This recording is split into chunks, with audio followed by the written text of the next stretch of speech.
بچپن میں جو اب تو بہت پرانے زمانے کی بات لگتی ہے، مجھے کہانیاں پڑھنے کا بہت شوق تھا۔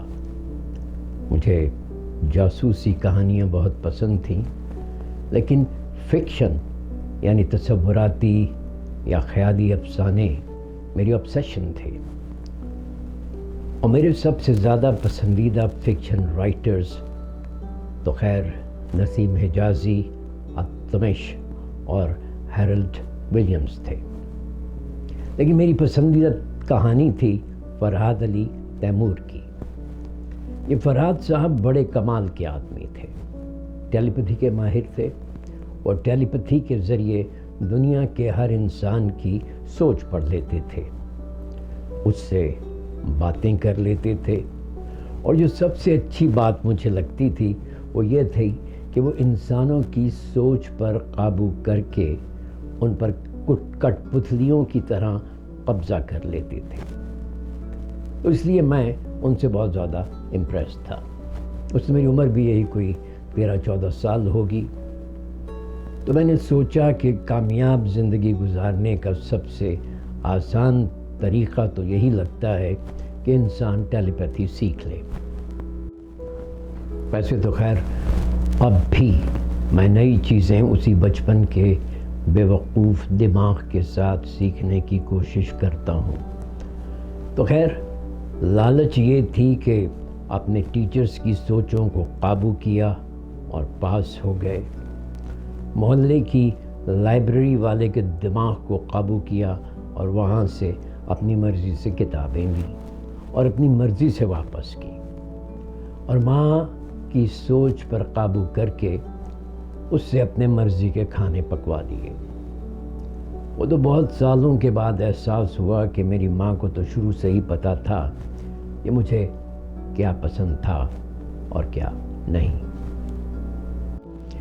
تو خیر پھر میں نے بھی ٹیلی پیتھی کا مطالعہ شروع کر دیا۔ پتہ یہ چلا کہ اس صلاحیت کے لیے شمع بینی کرنی پڑتی ہے۔ تو بس پھر میں کافی عرصہ موم بتی کے سامنے بیٹھا رہتا، لیکن کئی مہینے بعد بھی مجھے لوگوں کی سوچوں کو پڑھنا نہیں آیا، آج تک نہیں آیا۔ لیکن ایک بڑی عجیب چیز کا مجھے احساس ہوا کہ اب پڑھتے ہوئے مجھے آس پاس کے شور شرابے کا اثر نہیں ہوتا۔ وہی کتابیں جو میں پہلے چند دنوں میں ختم کرتا تھا، اب وہ چند گھنٹوں میں ختم کر لیتا تھا، اور میری یادداشت پہلے کی نسبت بہت بہتر ہو گئی۔ تو اب بھی میرا معمول ہے کہ جب بھی میری سوچیں منتشر ہونا شروع ہو جائیں تو اب بھی جب اوپر سے آواز آتی ہے پلٹ تیرا دھیان کدھر ہے، تو مجھے لگتا ہے کہ میری کنسنٹریشن کی قوت ختم ہو رہی ہے، تو میں کچھ دنوں کے لیے یہ ایکسرسائزز کر لیتا ہوں۔ علم نفسیات کے ماہرین کا کہنا ہے کہ جب بچوں یا نوجوانوں کو یاد رکھنے کے مسائل ہوں تو اس کی وجہ ٹینشن، گھبراہٹ، اداسی یا دھیان کی کمی کی بیماری ہوتی ہے، ADHD۔